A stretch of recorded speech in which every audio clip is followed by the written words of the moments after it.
मनोज जरांगे डोके बहादर माणूस, मुंडेंच्या डोक्याबाहेरचा खेळ होईल. नार्को टेस्टसाठी आधी जरांगेंचा अर्ज. डीएम आता तुमचाही शब्द पाळा, नाहीतर मैदान सोडा. Video recordings, location. जरांगे ढिगभर पुरावे घेऊन बोलले. वाल्मिकवरून लोक डीएमचा अंदाज बांधतात.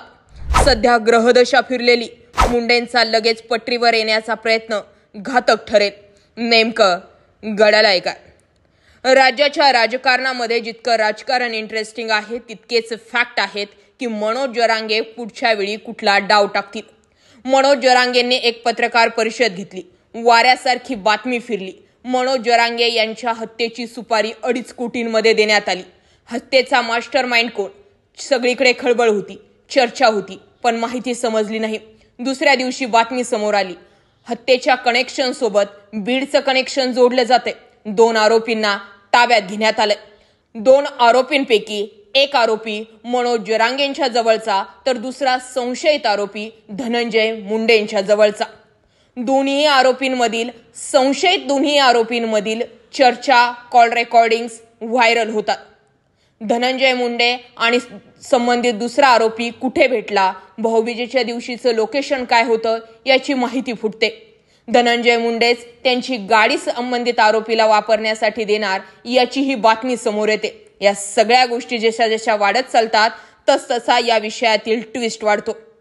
मात्र खरा ट्विस्ट तेव्हा येतो ज्यावेळी मनोज जरांगे पत्रकार परिषद घेऊन या माझ्या हत्येच्या कटामागचा मुख्य सूत्रधार धनंजय मुंडेच आहे यावर शिक्कामोर्तब करतात. मनोज जरांगेंनी धनंजय मुंडेच हत्येच्या मागचा मास्टरमाइंड असल्याचा आरोप केल्यानंतर धनंजय मुंडेंची ही पत्रकार परिषद होती. आपण असं काही केलंच नाहीये, मला राजकारणातून संपवण्याचा डाव टाकला जातोय, CBI, नार्को टेस्ट, जे काही माझ्याबाबत करायचंय ते सगळं करा, मी तयार आहे. आव्हान दिलं जातं. प्रति आव्हान म्हणून मनोज जरांगे म्हणतात की मीही नार्को टेस्टसाठी तयार आहे आणि त्या संबंधीतील अर्ज सुद्धा ते पोलीस अधीक्षकांकडे दिला असल्याची माहिती समोर आली आहे. आता मनोज जरांगेंनी नार्को टेस्टसाठी स्वतःहून अर्ज केलाय, तर मग आता धनंजय मुंडेंची बारी आहे की त्यांनीही नार्को टेस्टसाठी अर्ज करावा. धनंजय मुंडे म्हणतात ते एकवेळी खरंही मानलं असतं, पण लोकांनी जर वाल्मिक कराडचा पिक्चर बघितला नसता आणि त्या पिक्चरचा डायरेक्टर म्हणून धनंजय मुंडेंचं नाव समोर आलं नसतं, तर कदाचित धनंजय मुंडेंकडे एवढ्या संशयाने पाहिलं गेलं नसतं.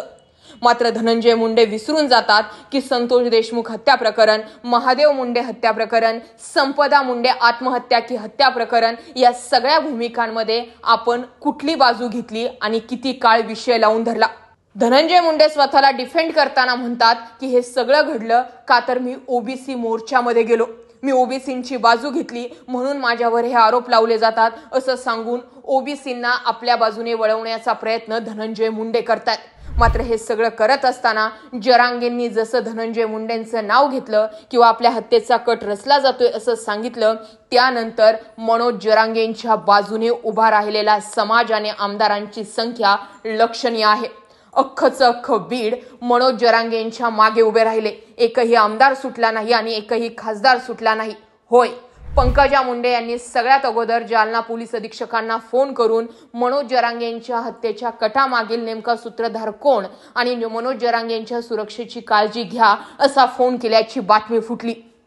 एकंदरीत पंकजा मुंडेंनी सुद्धा ओळखलंय कोण आपला आहे आणि कोण परखा आहे. या सगळ्या प्रोसेसमध्ये धनंजय मुंडेंचं आधीच मंत्रिपद गेलंय. त्यातल्या त्यात संतोष देशमुख हत्या प्रकरण निवळलं नाहीये. कृष्णा आंधळे आरोपी सापडलेला नाहीये. महादेव मुंडे हत्या प्रकरणातील आरोपी अजून घावलेले नाहीयेत. संपदा मुंडे हत्या की आत्महत्या अजून समजलेलं नाहीये. अजूनही धनंजय मुंडेंभोवती अडचणी वाढलेल्या असताना लगेचच धनंजय मुंडेंना मूळ प्रवाहामध्ये येण्याची घाई का? आपली ग्रहदशा फिरलेली आहे, अजूनही लोकांनी आपल्याला ऍक्सेप्ट केलेलं नाहीये, हे धनंजय मुंडे कधी ओळखतील? घाईघाईत पटरीवर येण्याच्या नादावर एक जरी पटरीवरील डबा घसरला तरी धनंजय मुंडेंचं अख्खं करिअर संपू शकतंय. आणि त्यातल्या त्यात मनोज जरांगेंनी जे व्हिडिओज या रेकॉर्डिंग्स बाहेर दाखवल्या, त्यामध्ये धनंजय मुंडेंचा आवाज हा स्पष्टपणे ऐकू येतोय. मग अशा सगळ्यांमध्ये आधीच आपल्यावरती वेगवेगळ्या आरोपांचं सावट असताना धनंजय मुंडे हे एवढ्या घाईघाईने निर्णय घेतात का?